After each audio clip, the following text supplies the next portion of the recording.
All right, today we're going to piece together the early life of a major world figure, Ali Khamenei. We're going to look at what the historical record tells us about his youth to really get a clearer picture of the person he would become. Every story has a beginning, right? So what's this one all about? Let's break down the foundational elements that shaped Ali Khamenei from the absolute start. So our story kicks off right here. The year is 1939. This is when Ali Khamenei was born. Okay, so if you really want to get a handle on his early life, you got to look at two massive influences, things that were there from day one, where he was born and the family he was born into. First, you've got the place, Mashhad, Iran. And look, this isn't just any city on a map. It's a huge religious pilgrimage site. Then you've got his family, a long, long line of Shiite clerics. So right from the get-go, he was just completely immersed in this world of deep religious tradition. And this whole clerical thing, it wasn't some distant family history. Nope, it came straight from his father. And for them, this was way more than a job. It was their entire identity. It basically set the course for his whole life. So what is a Shiite cleric exactly? Well, think of them as religious scholars, as leaders. Their entire lives are dedicated to this intense study and interpretation of Islamic theology and law. I mean, that's the world he was born into, a world of deep scholarship and faith.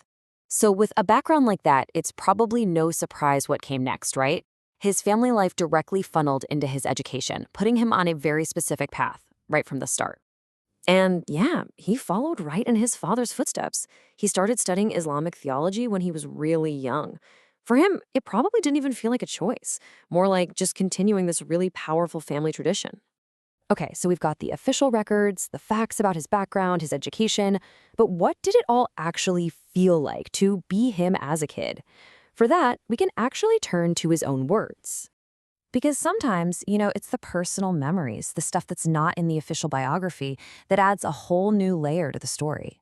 He actually wrote in his memoirs, and I quote, "I was raised in a simple home. We lived with very little."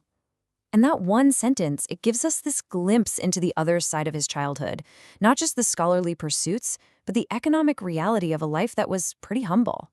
All right, let's pull all these threads together now. When you connect the dots, you start to see the core elements, the foundation of his youth.